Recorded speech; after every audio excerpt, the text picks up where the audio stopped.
there, it's me again. We are continuing our discussion on Thiruvarutpayan, verse number 48. Agalathu arulai aakki vinai neekkum sagalarkku vandharulum thaan.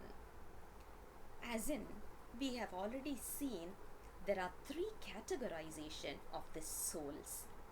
One we call it as sagalar, which is basically the souls which has got the three types of entanglements, which is called as Arnavam, Kanvam and Maya.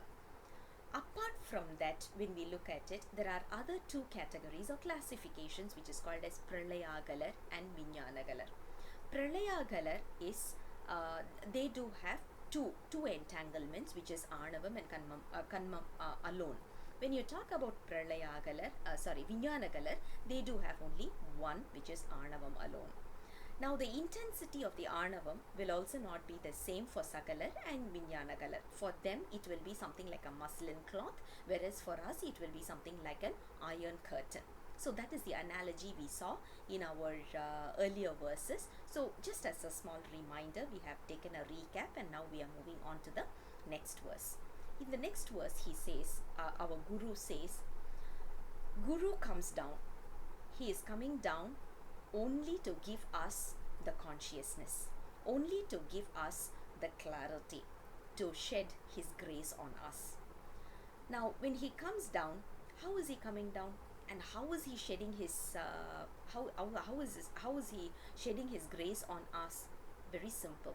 If you look at it, for us he comes in a human form itself. The reason is we won't be able to relate if it is in a non-human form. We won't be able to relate. We will be running away. We will be very scared. The moment we hear about the word Shiva, we will be paranoid. That is the reason that is also his grace. If you think about it, that is also 100% his grace. So what he does is, he's coming down in the form of a guru just to give us the grace, just to elevate us from this space. Now, how about for Vinyanagalar and Pralayagalar? He is coming in the form of just someone who is within.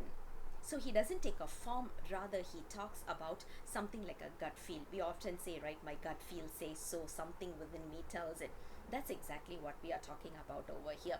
For Vinyanagalar and Pralayagalar, usually how the Almighty communicates with them is from within. But for us, we don't have the capacity to understand it. If he's going to talk from within, that is the reason he's coming. He's in front of us and he's talking in the form of a human body. He's taking a human body and he's coming down. Actually, if we look at it, right, this is something that we have to ponder over. When you talk about the Almighty, he doesn't have any form. His original characteristic is he doesn't have a name, he doesn't have a form, he doesn't have anything, any attribute that we can talk about. That is what we call it as a Swarubam. Swarubam means his natural original form. Later what he does is, the souls are not able to reach to that kind of a person, that kind of energy. So he feels that he needs to get down a little bit just to make sure that we are able to get the grace. So what he does, from his Swarubam, he's just coming down one step in a formless state. Not many people are able to relate with that. Not many people are able to attach ourselves with that. That is the reason he comes up in the form of a Shivlinga. When you talk about Shivlinga, it's a form, yet it is formless, right? You can't see an eyes or nose or ears or whatever, so it is formless. But at the same time, you can see a form in a form of a stone. So we are able to see a Shivlinga, which is a formless. And the next state he comes down is in the form of Lord Muruga, Ganesha, or the deities, the various goddess. We are able to see variety of deities here. It is because of his grace again. Again, we are not able to relate with that. And when we are not able to, we are struggling to relate with those kind of forms. That is where he comes in the form of a guru, just with the same as what we are. Same like what we are. We do have 2 legs and 2 ears and 2 hands and the physical body. Guru also comes in the same manner.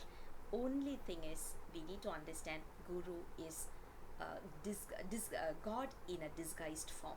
That is the most important one we need to relate with. And such a lovely verse. So he says, Guru is none other than Lord Shiva himself. He comes down just to make sure we are grasping the grace and we are able to elevate ourselves. And with his grace, we will surely be able to elevate ourselves. Such a lovely, wonderful, insightful verse for our consideration today.